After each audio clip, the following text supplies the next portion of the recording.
Welcome to Mexico Unexplained, where we will explore the magic, the mysteries, and the miracles of Mexico. This series presents information based partly on theory and conjecture.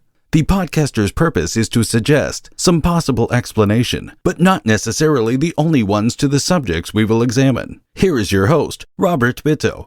Welcome, and muy bienvenidos to episode number 178 of Mexico Unexplained, where we examine the magic, the mysteries, and the miracles of Mexico. I'm your host, Robert Bitto.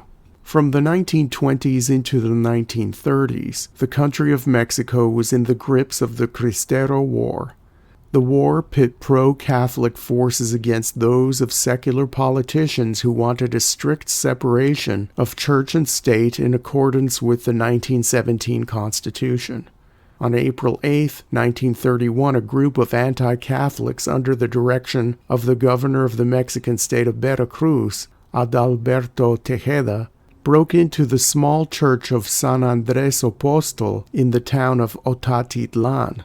Their goal was the removal and destruction of the prime object of veneration at the small church, a black crucified Christ.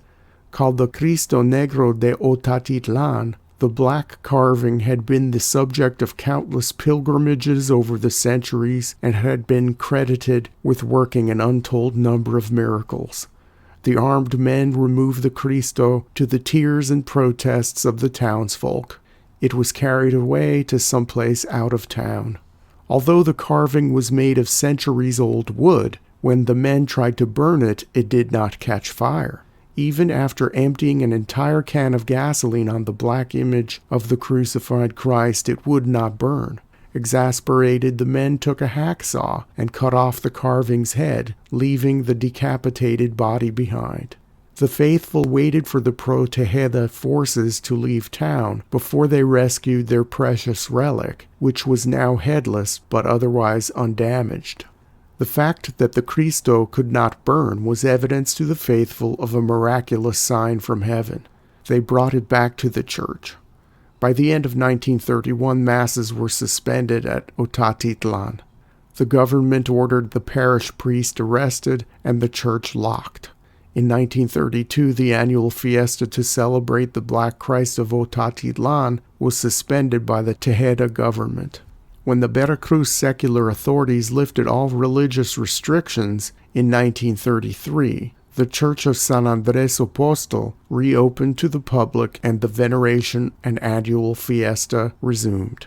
An artist named Olagibel carved another head, and it perfectly matched the head that was sawed off. The original head of the sculpture mysteriously appeared at the front door of the church sometime in 1950 and was restored to the Cristo. To this day, Olagibel's replacement head is on view under glass at the San Andrés Apóstol Church in Otatitlán. There are two stories involving how the Black Christ ended up in Otatitlán. Both are promoted by the church, and it is up to the individual to discern which one could be the real story. The first story takes place a little upriver from Otatitlán. It can be traced to a document written in 1746 by José Villaseñor Sanchez, who collected testimonies and looked into the archives at the Otatitlán church. According to his version of the story, two mysterious travelers showed up at the house of a local indigenous man sometime in the 1590s. The travelers saw that the man had a large piece of cedar and asked if they could use that cedar block to make a carving of Christ, since they were expert carvers. The indigenous man agreed. The next morning when the man awoke, that block of wood was now something else. It had been carved into the Black Christ overnight by the two strangers. They also left behind food and pieces of silver as gifts for the man. No one in the village had ever seen these two men before, and immediately people claimed that they were angels disguised as men. The Cristo traveled from village to village before finding a more permanent home at San Andrés Apóstol in Otatitlán. The second origin story gives the Cristo carving a more earthly provenance. The story comes from the writings of Antonio de Alcedo y Bejarano, a soldier and scholar, and the son of a Spanish colonial official who was posted to various locations in the New World. Salcedo himself was born outside of Quito in what is now Ecuador, but traveled throughout the Spanish possessions in the Americas. Between 1786 and 1789, Salcedo wrote a massive 5-volume encyclopedia about the New World. He combined his first-hand experience with 300 sources he compiled over 20 years.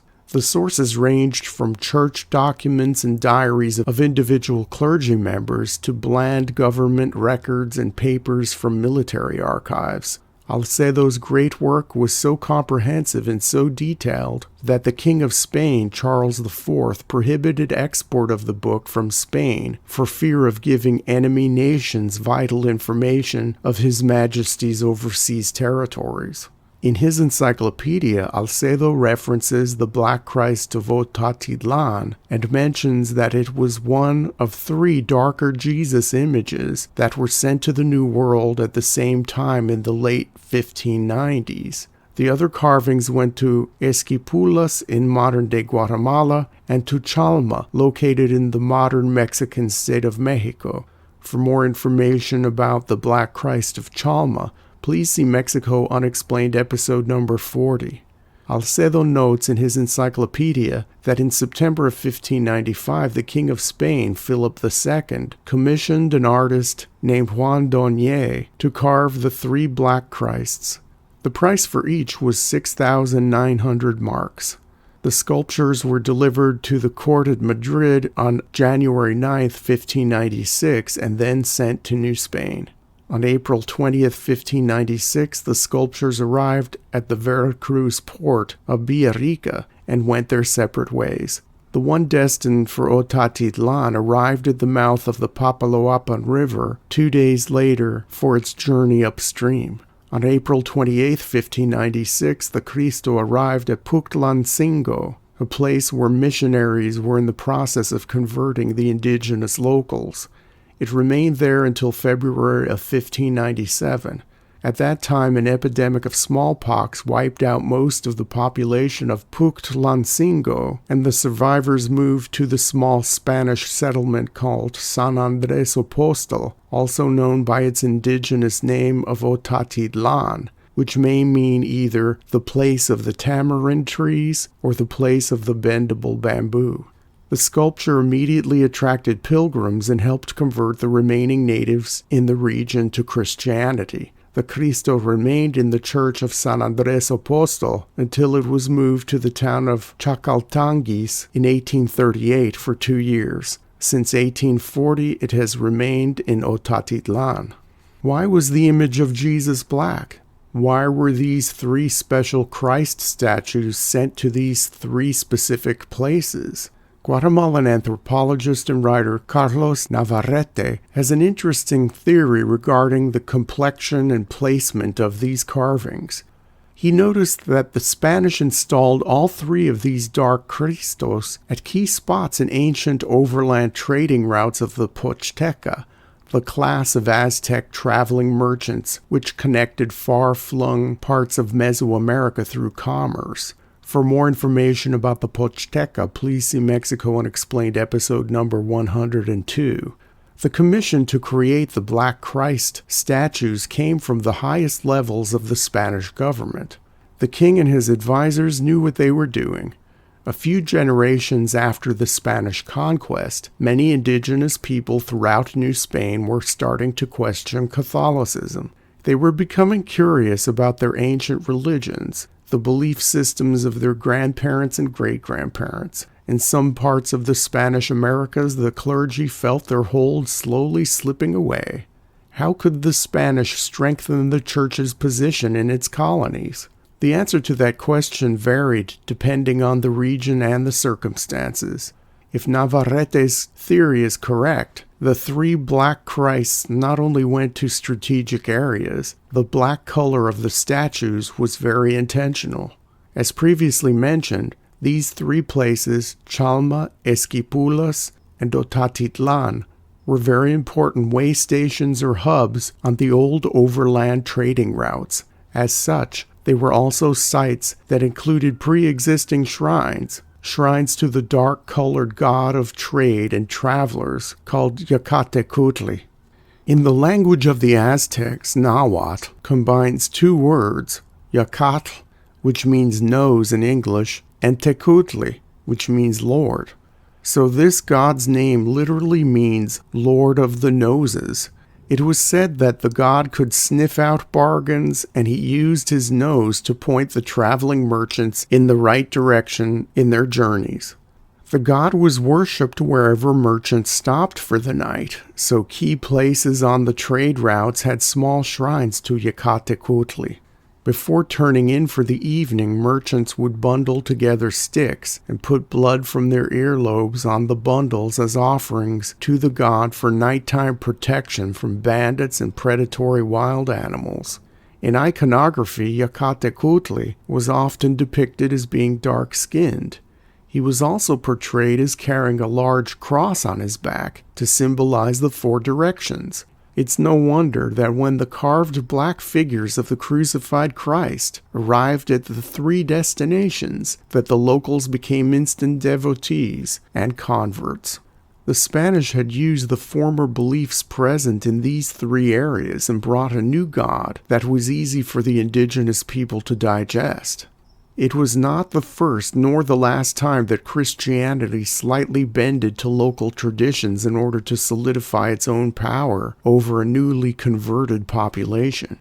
Anthropologists call this blending of old and new beliefs syncretism. This is why we have an Easter bunny and why people decorate Christmas trees with brightly colored bulbs to celebrate the birth of Christ. Even more than 4 centuries later, some syncretism still exists, and indigenous traditions survive in connection with festivities surrounding the Black Christ of Otatitlán. After the Mass to honor the Cristo, it is not uncommon for a Mazatec shaman to perform a cleansing ritual in the streets of the town. Besides the indigenous undertones, the celebrations for this important devotional object are pretty typical Mexican fiesta fare. The major feast day for the Black Christ of Otatitlán is May 3rd, which also coincides with the Day of the Cross on the Latin American liturgical calendar. Festivities in this town of 5,000 people usually begin on April 28th and end on May 7th. Over the course of the 10 days of the fiesta, some 150,000 people attend the various events connected with the celebration. Pilgrims come mostly from the states of Veracruz and Oaxaca, but the entire nation of Mexico is represented among the multitude of attendees. In a tradition that started with the 400th anniversary of the Black Christ of Otatitlán in 1997, every year the statue is taken overland 15 kilometers between the states of Oaxaca and Veracruz. At the end of the 15-kilometer procession, the Cristo is placed on a large raft and floated down the Papaloapan River, much as it did in the early days during its first move from Tuxtlancingo to Otatitlán. Devotees follow along in small boats or swim partway. Since it often rains during that time of year in that part of Mexico, the Black Christ is often traveling under several sheets of plastic.